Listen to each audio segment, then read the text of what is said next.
I've made some notes, and I thought like I could generally talk about the things that are on the outline for the talk in terms of the information I sent out, meaning a little bit about Grotowski's Paratheatre, which surprisingly, even though, and this might be true of the other two of you on here who have done paratheatrical work, even though I did like a long period of paratheater with Ontero in the way that he does it, and there was a lot of ways I didn't really know much about Grotowski's Paratheater at the time I was doing Ontero's Paratheater. So it might be helpful to hear a little bit about Grotowski's Paratheater. But I can talk. I was going to talk a little bit about Grotowski's Paratheater, a little bit about Ontero's Paratheater, and then a little bit about what it's been like for me to integrate that into my work as a professional actor. And my thought was that, we can stop along the way, especially if it's a small group. We can stop along the way. People can jump in and either ask questions or contribute things, if any additional piece of information. But in some ways, the discussion part of it, and the not Q&A, but I guess I want to say more discussion, is probably the more interesting ultimately part of this. So that, yes, I'll share some information, at least from my point of view, and then to get a dialogue going in the group is, hopefully where we'll end up. So yeah, any comments or questions on any of that? I tend to be, yeah, Ali? Or just how long do we expect this to That's a run? good question. I was thinking, try to keep it under an hour. But yeah, I thought I might, when I was making notes, I thought I might just talk for 20 or 30 minutes and then just open it up for some dialogue. But when I tried to talk through my notes this morning, and it ended up being much longer because I don't know, I'm long-winded or I have too much to say. So, but I definitely don't want it to become a boring lecture. So, but if there's information I'm sharing that's useful and interesting, I'm happy to talk at length, so. Well, I don't think I'd be bored, number one. Number two, I didn't expect it to be more interactive. So I was actually going to be cooking some breakfast while I listen to you. Okay, that's fine. Yeah. Is that okay? Yeah, that's fine. I'll put it on mute, but I just want to be totally transparent. That's what I was like thinking I was going to be doing while I'm listening to the wisdom of, just you're a good writer and you're a good speaker. So I apologize. I didn't know it was going to be interactive, but I'm happy to jump back on after I put something. Yeah, I just like to check in with groups and get a feel for where people are at. Okay. All right. Yeah, and we're watching solar eclipse right now. So we're on the West Coast. It's really cool. Okay. You can see it where you are. Where are you on the West Coast? Long Beach, California. Oh, lucky you. I'm in foggy San Francisco. So. Oh, you are cool. I can't see anything. It's foggy. So. All right. Yes. So some goggles, so we got to see it. So it sounds like people are generally up for listening for a good bit, and then we can have a little discussion. Hopefully the things I share will provoke some thoughts that people want to talk about towards the end. Sound good? Yeah. Great. All right. So I guess I just want to start with sort of the impetus for the talk. Part of it is that I'm returning to this paratheatrical work and wanting to find compatriots that are interested in doing it, and wanting to stay in touch with compatriots who have done it or are continuing to do it around the world.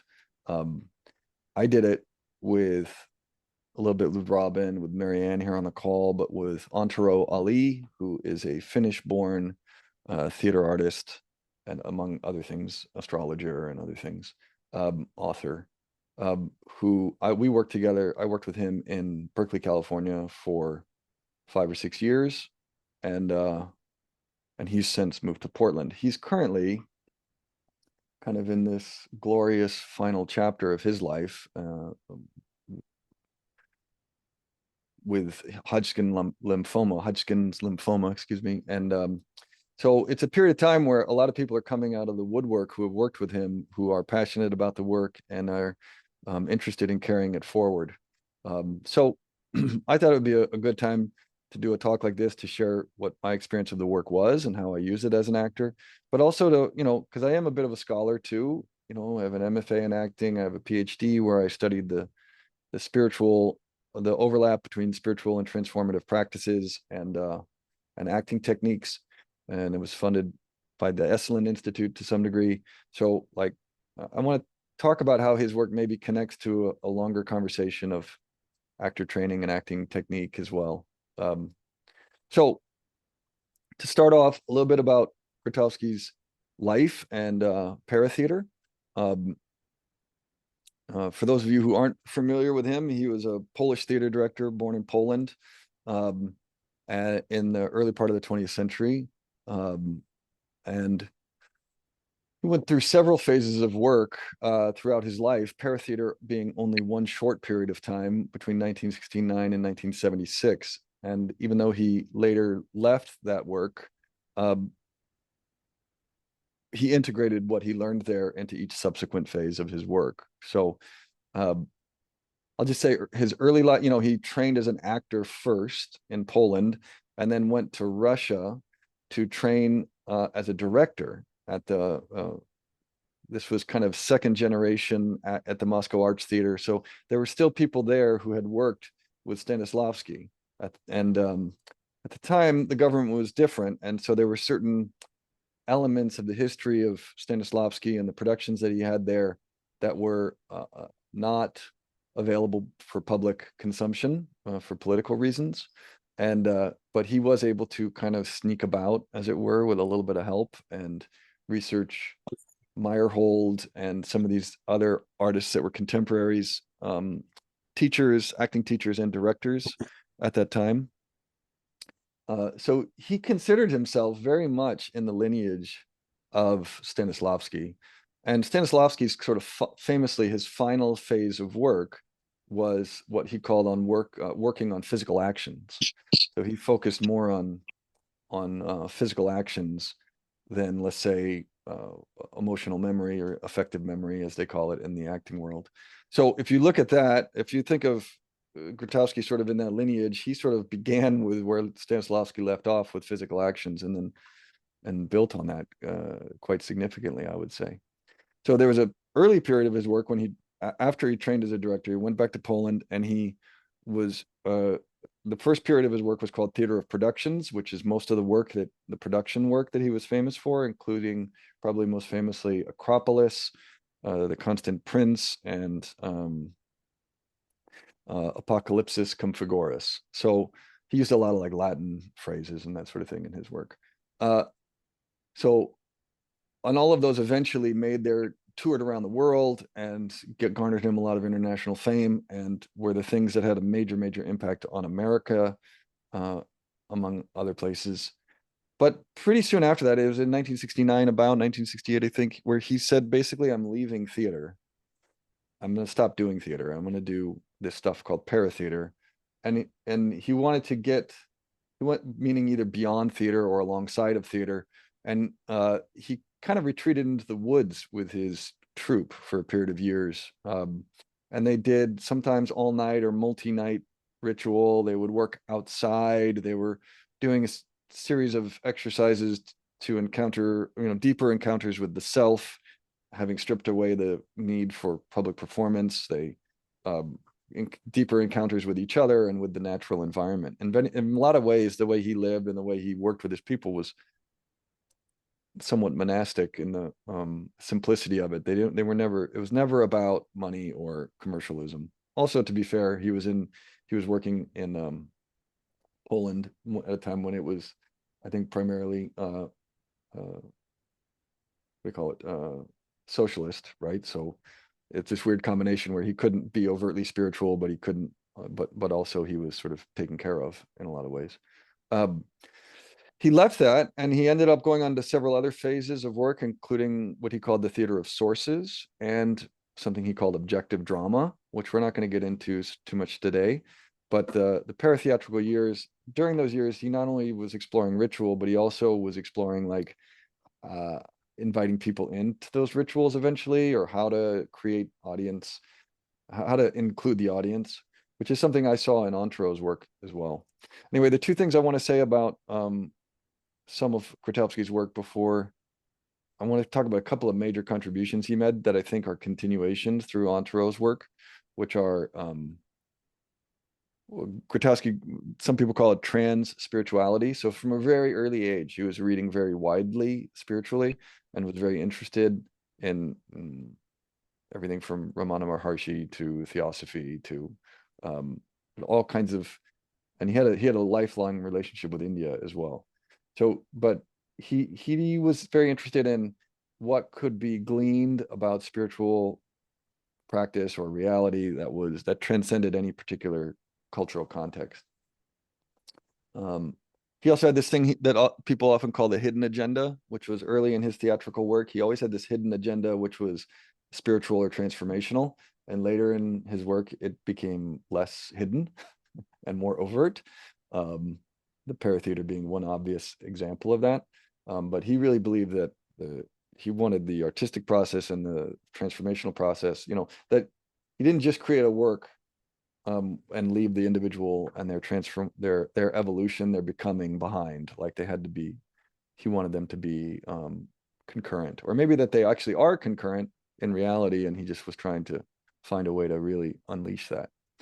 A few other things is he had this term called organicity, which I come to understand is sort of like he wanted to get back to this authenticity of being in the body, of following impulse, of direct experience, as opposed, and this is a theme in Antero's work too, direct experience as opposed to concept or conceptions we have about certain elements of reality, about ourself, about other people, about a piece of work that we're working on. But he really, so this organicity, which is like being in the body and being like really an alive organism in relationship to space. I think he's the first person who used the term via negativa or like made that popular in the context of theater training, this refining or stripping things away to its essence, and especially stripping away cliches. He very much focused on presence and what he called the holy encounter, which is this sort of communion that would happen, if possible, between the actor and an audience, and perhaps the actor and the other actors. So any comments, questions, or I don't know, contributions around Grotowski's work before I move into talking a little bit about Antero's work?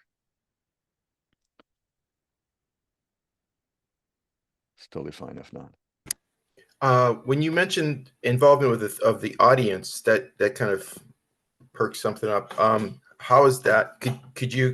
Would you be able to explain that like a little bit? Is it relative to like kabuki or Tony and Tina's wedding, something like that, or is it more like Well, I can't say that I'm an expert on kabuki or the other thing you mentioned. So maybe you have to tell me what you think. But he was, for example, like the Stanislavski was very posited this idea of the fourth wall. So there was a time in theater where you had this sort of invisible barrier between the actor and the audience, and it was also at a time where famously like other artists were interested in like what's the difference between theater and TV and film, for example, because they didn't feel like they could certainly compete with TV and film on certain levels. So they were thinking about like what's different about theater, and one of the things that's different is that it's live, and that you have this immediacy with the audience. And so he heightened his focus on that, and he went through many layers of what the relationship could be to the audience, including like creating productions that would cast the audience in a particular role, let's say like as a jury, or like casting the audience in a certain role in the production, meaning like they're like inside the play with the actors in a certain way. So he explored a variety of different ways, but ultimately, I think he came to this thing of like the total act of self-sacrifice in the performer, where if the work that the individual performer is doing is deep enough, meaning they're kind of stripping down to their own essence in an honest enough way, and with enough courage, that will sort of have a transmission quality with the audience, that the audience will, through their example, as it were, sort of benefit from that, regardless of how they walk into the theater, if that makes sense, or at least be available to being transformed in some small way through encounter with that. I don't know if that helps at all. Does that? Yeah, it sounds like there's different possibilities there. It's Yeah, and pretty- he did pretty it. awesome. Yeah, and he explored a few of them over the years. He didn't. He definitely seemed like the kind of person that was.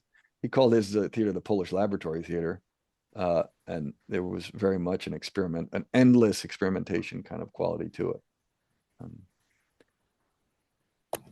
So, any other thoughts or questions before I move on to some of Antero's work? I'll just put my voice in the space that I'm just totally loving the overlap in the background. I'm just, yeah, really enjoying it. Cool, great, thank you. Glad to know that I'm on track here. So with Antero's work, to say a little bit about Antero, he was born in Finland. I believe he was, a child or maybe a young teen when he got moved to the States and eventually to California with his mother. But he had a lot of early experiences. He had some early experiences with theater, and by his early 20s, he was being trained in kind of the tradition of American mime, so working in physical theater. And I think it's also important to note that this was in the 60s, late 60s, early 70s. It was also obviously the summer of love and the cultural revolution, counterculture, and Timothy Leary and the Eighth Circuit Brain, which ended up playing a big part of his thinking and evolution, I think, although not overtly in his paratheatrical work.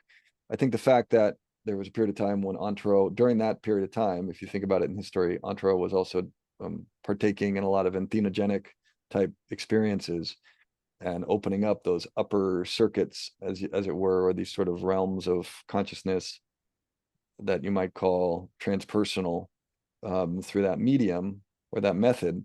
I think is an important part of how he approached paratheatrical work over the next 45 years. So I think, and when he first got introduced to paratheater, he was in the Bay Area. He was working as a mime, teaching mime, doing underground, like experimental theater type stuff already. And he got invited to be a part of there was a psychic type person who wanted to do these paratheatrical rituals with a group of psychics in training or something to that effect. And they were doing them together, and Antero loved it. And I guess the group disbanded after not too long of a time because they weren't quite as keen on it as it collectively, but he really took to it and wanted to continue. Oh, good. Here's Paradox. How about that? See if he pops in here. Paradox. Welcome, Paradox. Good to see you. Thank you, my friend. Yeah. I don't know that we've ever had a chance to connect before, but I'm glad you're here, and I'm just sort of talking through the second part of my talk, and we'll do a little bit of chatting along the way, but I just wanted to say welcome. Thank you, friend. Yeah. Thank you. Thank you. Okay. So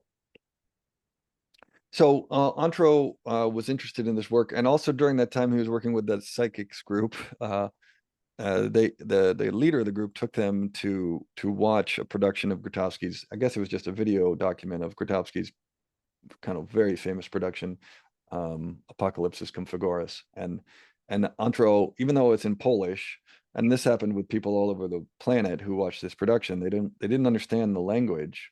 They didn't understand the Polish that they were speaking, but Grotowski managed to get to something that transcended language in that was in the body and in the space. So he was really moved by it and was like, knew that that's what he was gonna want to be doing over the coming years, and wanted to explore that. So I forget exactly when it happened. He moved around a little bit, but ended up back in Berkeley. But there, there was a turning point in Antro's life, and which had to do with the loss of a child, and that was a pretty major event for him. And the big shift that that created was he shifted from doing just theatrical productions to making film as a different medium that could express things, or I don't know, just the muse of film, you might say, started to take over his work, and that led to a long period of kind of film and paratheater kind of being side by side.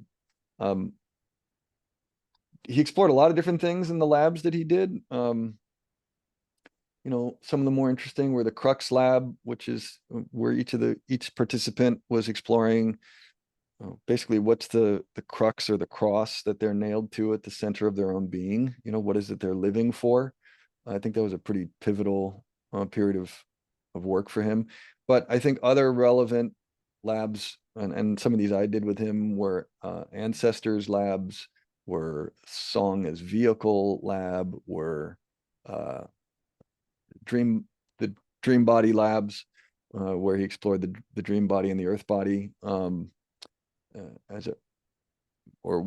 he had some contact with the Aboriginal teacher who was talked to him, exposed him to some teachings around the dream time. And so also the Muse lab, he has a series of labs exploring the relationship to the archetype of the Muse as an autonomous source of that you can have a relationship with.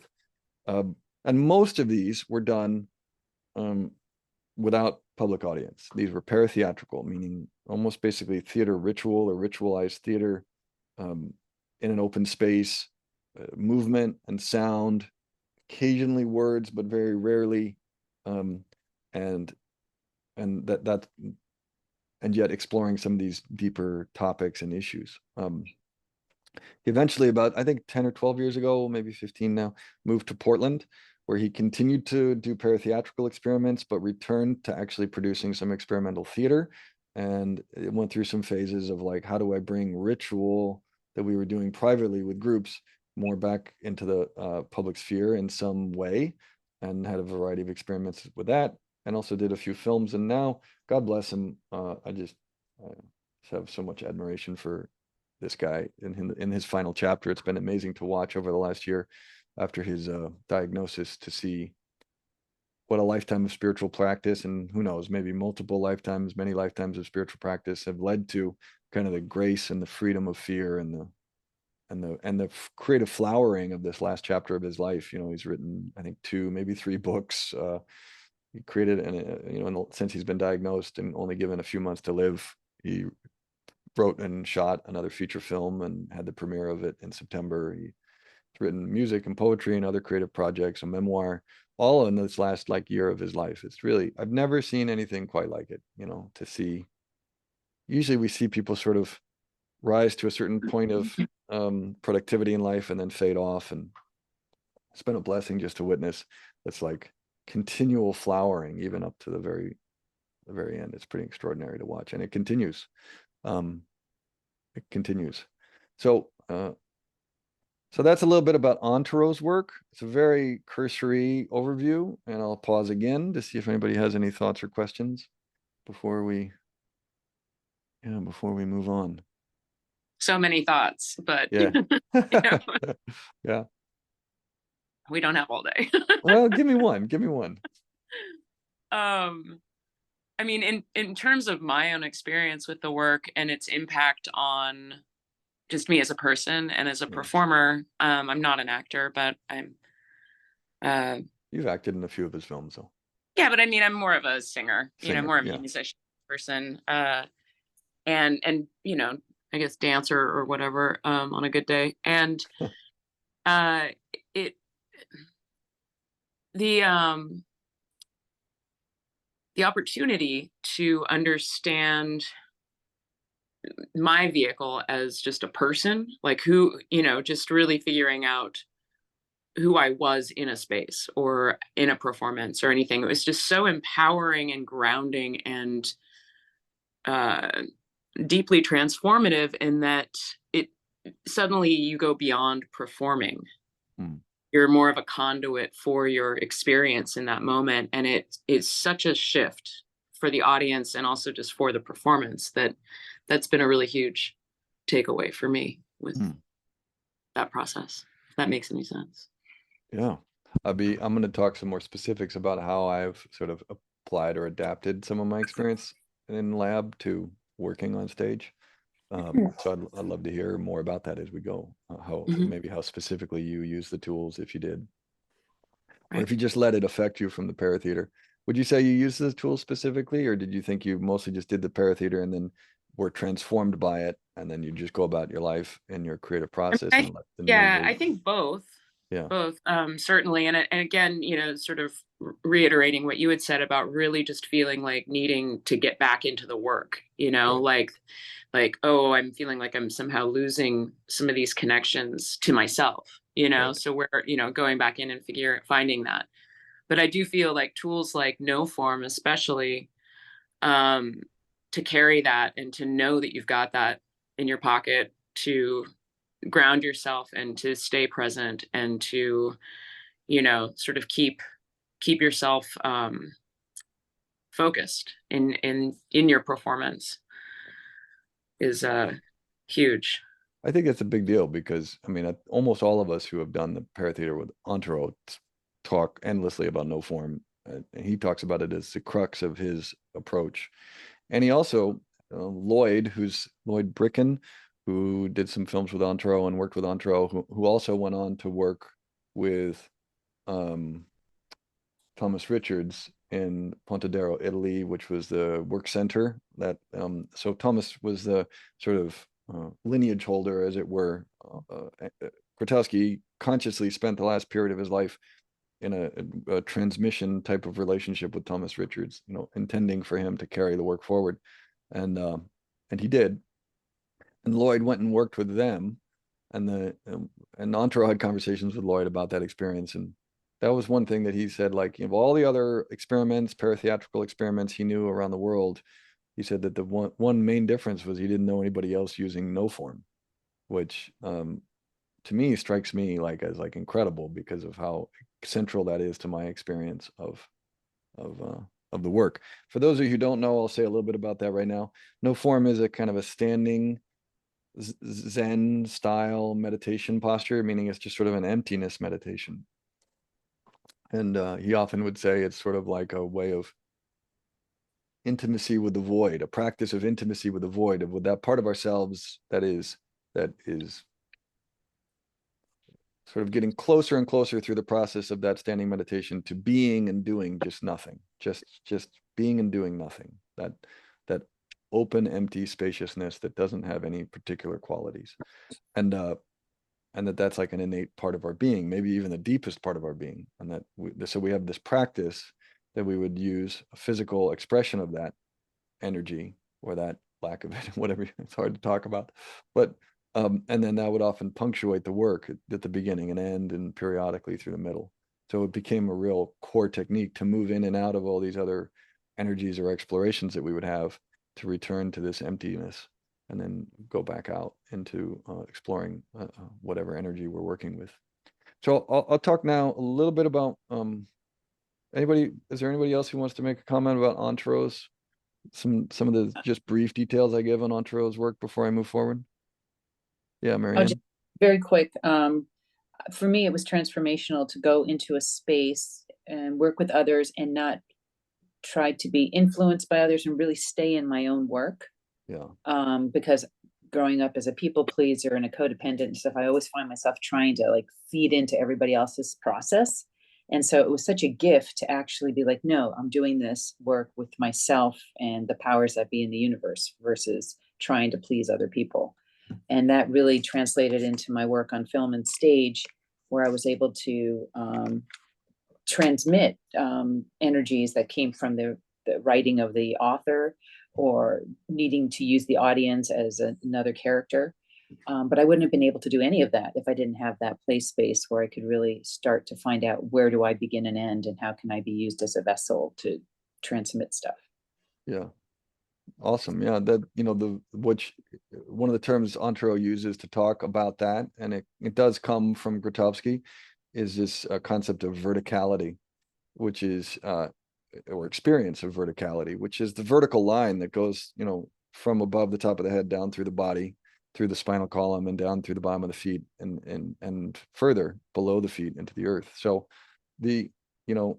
and this is Antero speaking primarily, or at least my recollection, which was, that we live in a culture that's overly horizontal, and that leads to sort of regurgitated, cliched artistic productions. And that part of the purpose of the original Paratheatre was to connect, to revitalize the ritual function of theater, and to connect the artists back to their own sources, their own direct spiritual sources. And so that verticality, or practices related to that verticality, or reestablishing and strengthening that verticality, is one of the core things of this work too. So that you have that center line, and that you are experiencing the reception of information from above and below and letting it travel through your body. And then once the verticality is established in all the participants in the group, sometimes Antero would invite interaction between the participants.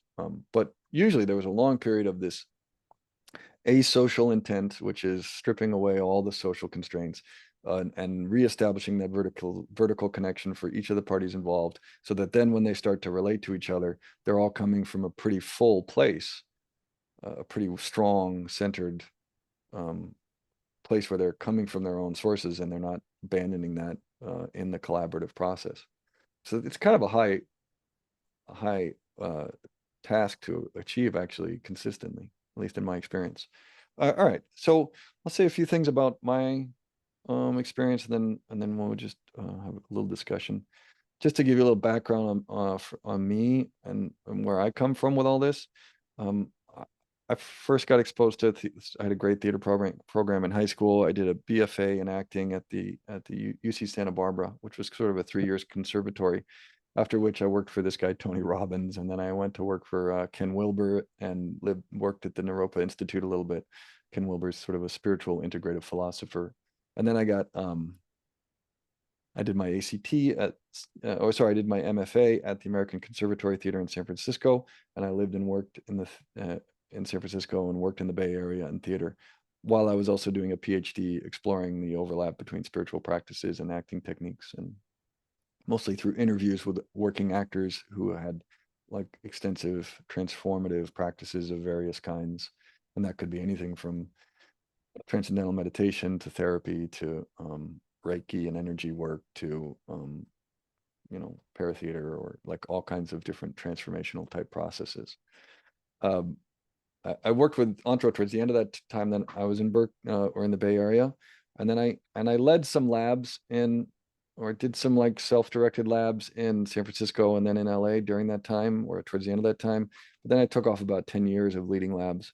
Took off 10 years from doing the lab work, just sort of working on my own life and my other acting stuff, and other spiritual explorations. But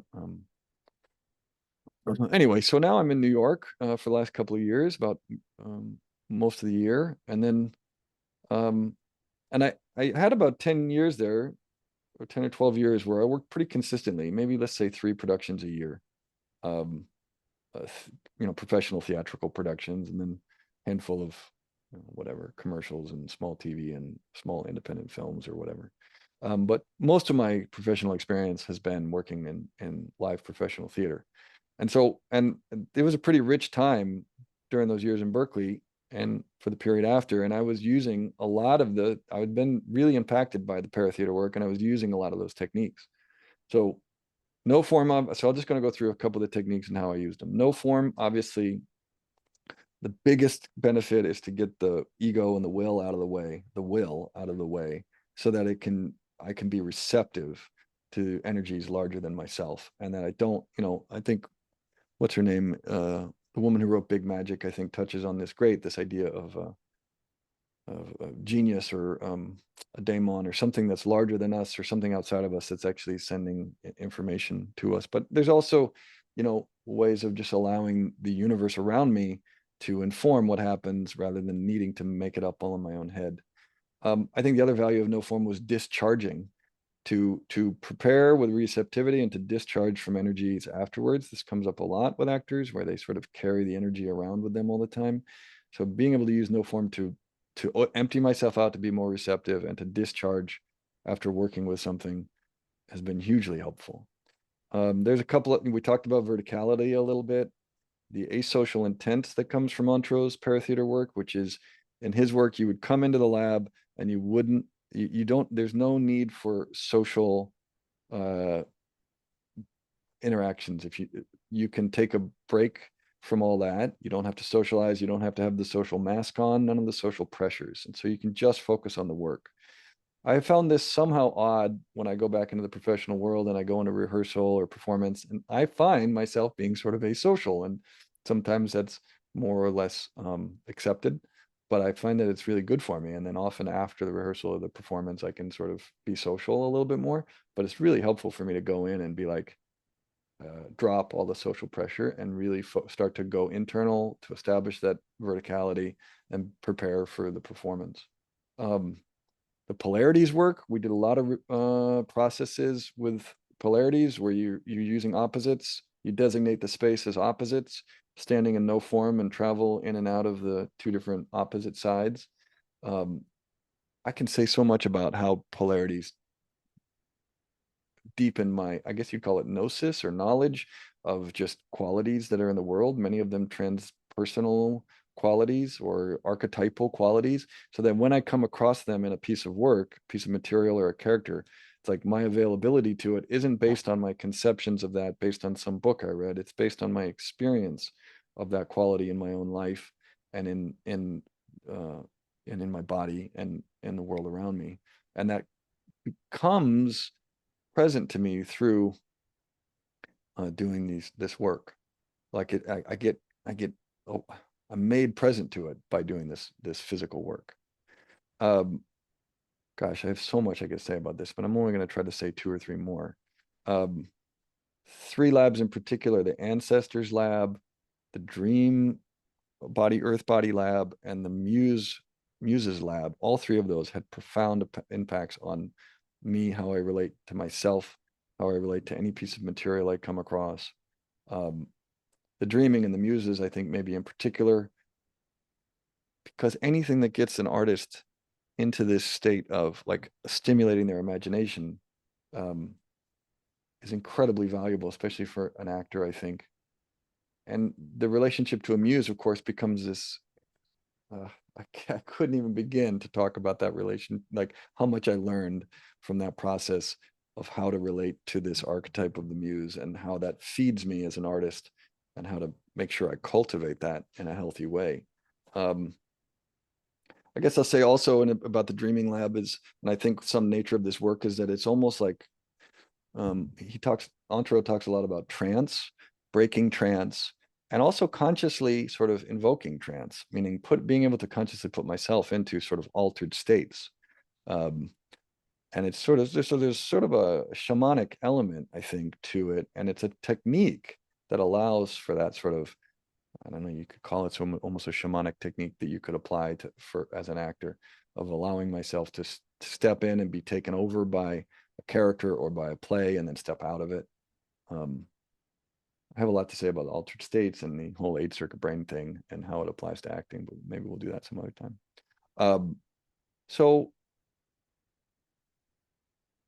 Yeah, I have other things I could talk about, but I'm going to pause now. Well, maybe I'll just say this one last thing. Oh my gosh, yeah, there's so much to say. The way I used the physical warm-ups I learned from Paratheatre to prepare for performances. I even used the process of generating heat, which is part of the total act, like the part of Grotowski's total act of really doing something. One of the ways we would get at that with the Paratheatre was generating heat in the body, warming up the body and then generating heat in the body. So there's something about like when your body is fully committed to doing what it's doing in the present moment, then it's a quick way into being fully committed to whatever you're performing in the performance. So I would do performances and I would go back to generating heat, just like our ritual lab work. Periodically throughout the performance, I would go into the wings of the theater, do stuff to get the heat going, and then go back. on stage. And I think it helped a lot. The last thing I'll say, through doing Paratheatre, a widely expanded physical and freedom of physical impulse, I guess, organicity is what Grotowski would call it, and vocal resonance. My voice changed a lot, and it didn't come from going up and down the scales and doing certain kinds of, or studying vocal anatomy, which is all useful in what I did in drama school, but it came from subjective experience of my own body and the energies within my own body through this work. Yeah, and I noticed that pretty consistently, that it transforms people's voices, and voice and being is so intimate. It's hard to separate them. Yeah, so yeah, Robin, go ahead. I could definitely chirp in on that, but you can I can say it later too. Sorry. No, yeah, let's go. That's a good transition, because that's about we'll wrap up with like 10 minutes or so of discussion about any of these things if you want to, or further exploration. So yeah, you want to go ahead and chime in about the vocal transformations. I was going to say, because as a vocalist, I didn't really understand or realize how much that was going to change my voice, and not necessarily in the way it sounds or anything like that. But my takeaway was that I created more space inside of myself. Like, I know that sounds really weird, but there was more of me all of a sudden. I was able to be just more of a conduit for my own vocalizations. There was nothing holding that back at all anymore. So that was a really cool takeaway. It's neat sometimes we feel so small in the world, but the space is in here, right? So that was a really, really great thing to have access to and to explore. Yeah, I mean, I think you've always had a powerful voice, but I imagine you're saying that the actual, like, the sound quality didn't feel different. It was just the experience of your voice that was different. Yeah, no, I mean, I feel like it just gave me room to grow, and that wasn't necessarily in a technical way, right.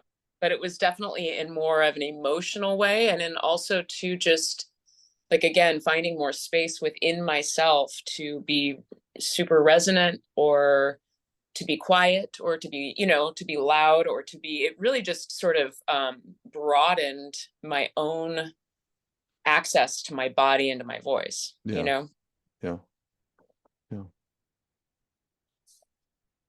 Well, I guess I'll open it up for any comments or questions. If you have things you want to ask about, or if there was anything that was particularly interesting or useful, it'd be good to hear about.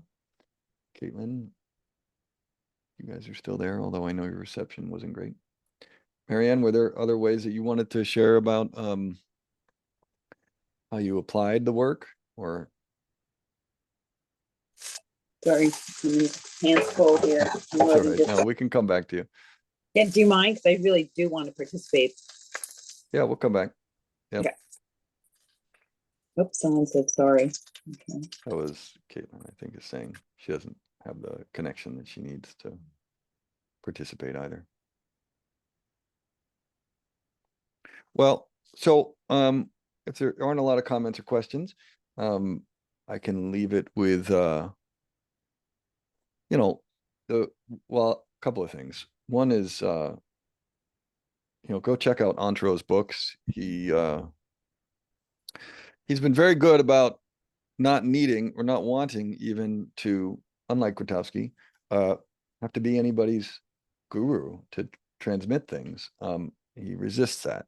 And so he talks about this work as what he calls a non-dogmatic ritual technology, So if you go to some of the books, Towards an Archaeology of the Soul, and then the more recent one is called a Sacred State of Emergence.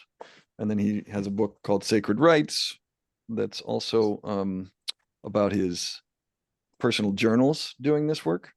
All of those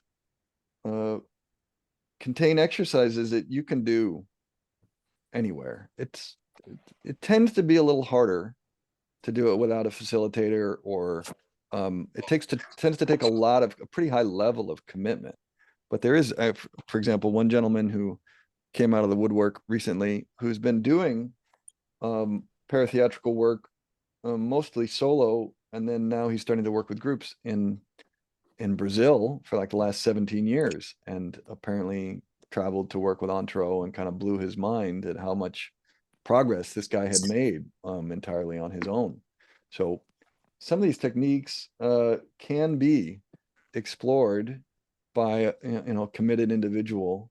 All you need is an open space and a room that you can work uninterrupted for a period of time, and just give it a shot. If you're in New York and LA, or there's actually you can email me.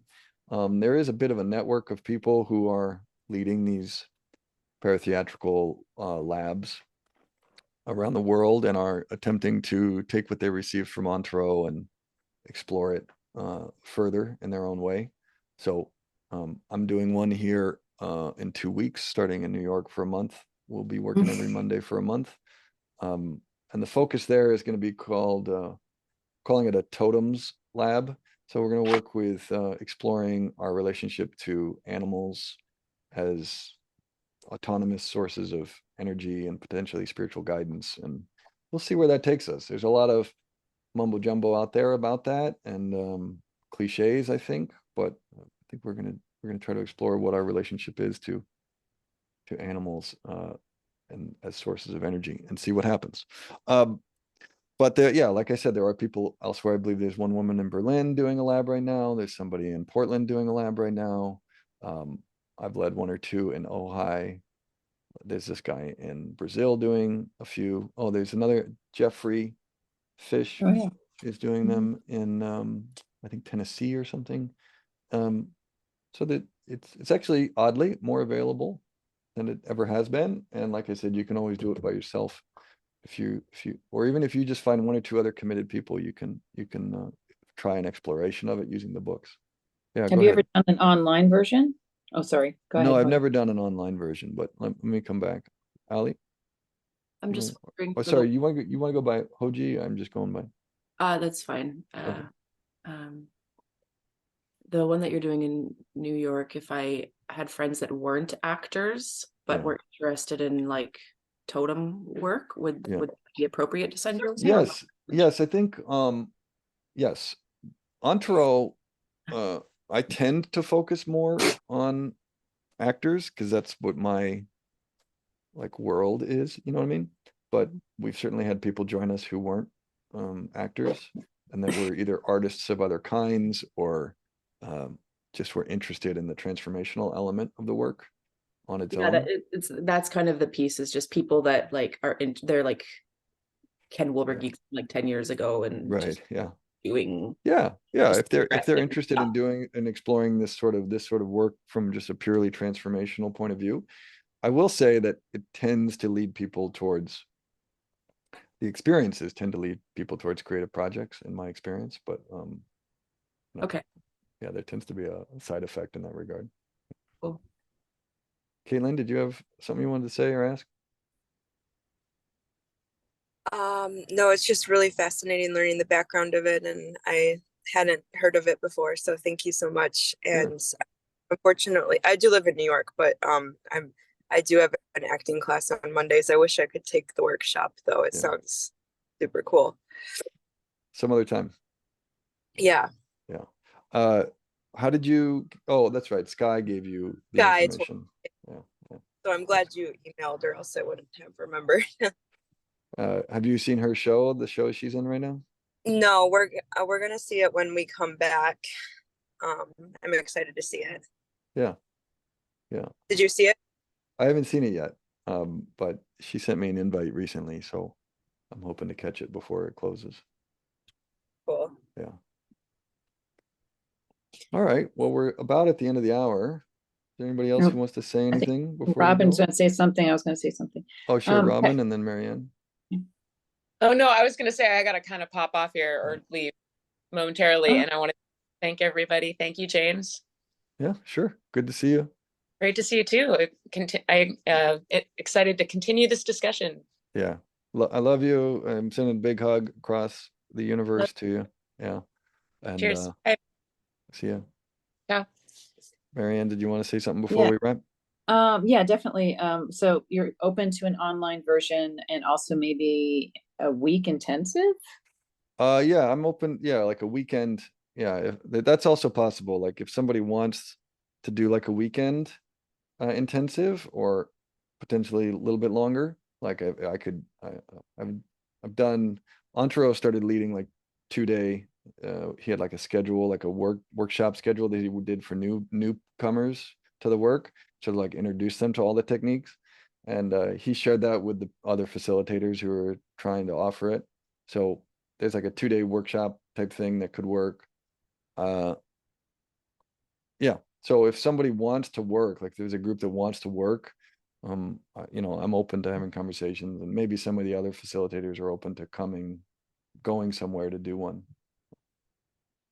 That would be really great. I could see it even expanding into something like when he did the Earth Body, Dream Body. Yeah. We would meet sometimes twice a week, I believe, and bring in our dreams and our gestures, and it was just this compilation, and then he would videotape it and then put it all together like a final performance. It was just incredible to be with the same group of people each time and start to trust each other's energies and to, Yeah, it's always better. yeah. It's always better if it, obviously a committed group can be together over a period of time. And Yeah. that's something that Grotowski had in spades. He had primarily some of his core company were together for over 25 years. I mean, he really got to do this work, and it was like, they were really in community, and of course, as you go deeper into any spiritual work, you tends to draw you deeper into intimate community in some form or fashion. So obviously that's ideal when there's a group that can be committed over a long period of time. But I think Antero was more interested in people's autonomy, I think.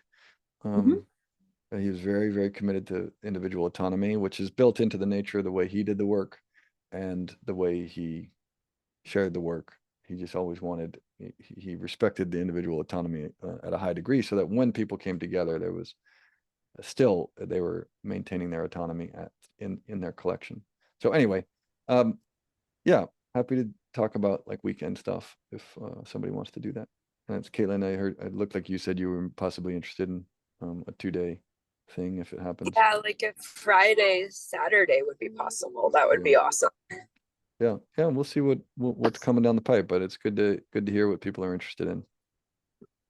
Last question. If you were to recommend one book for someone to do the self-study with, is there one of those 3 that you would say is good for exercises, or any of them? All of them. I mean, the first 2, the last one is really just his like kind of his journals and journals of people who have done the work. Okay. But the first 2, I tend to be more prone to this one, towards an archaeology of the soul, just because that's the one I've had on my shelf for 20 years. And this one, the state of emergence one, is newer. This one in some ways is like updated and simplified in terms of his approach, but I find there's other stuff in the older book that's like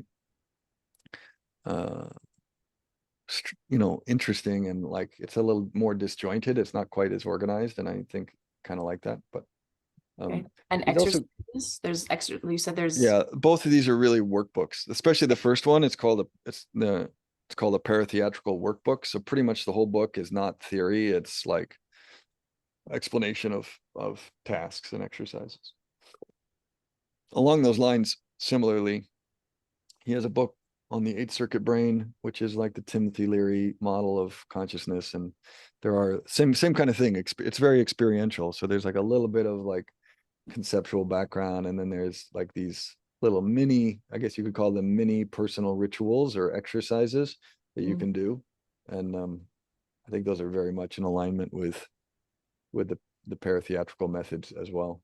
So cool, thank you. Yeah, and feel free to email me with questions and whatever follow up, or even just let me know if you do try some of the experiments on your own. Like, hey, this is what I did. this is what I discovered. What do you Yeah, think? You know, I'm super into that. I do have one question. How would you say just a little bit of video that I watched on the link that you shared yeah. with the no form movement? I can't remember. How is that different or the same as authentic movement? Because in the description, he said, like you put an energy or you focus on an energy and then you almost cultivate an energy and then you let that energy move you. Yeah. Yeah, I'm just, or the yeah. Yeah, I think, you know, I don't know. Again, I have sort of passing knowledge of authentic movement or contemplative dance or like some of those sorts of practices. A lot of them, as I experience them, there's an overlap. And I would say paratheater sort of begins in a similar way, which is allowing your body to move however it wants to move.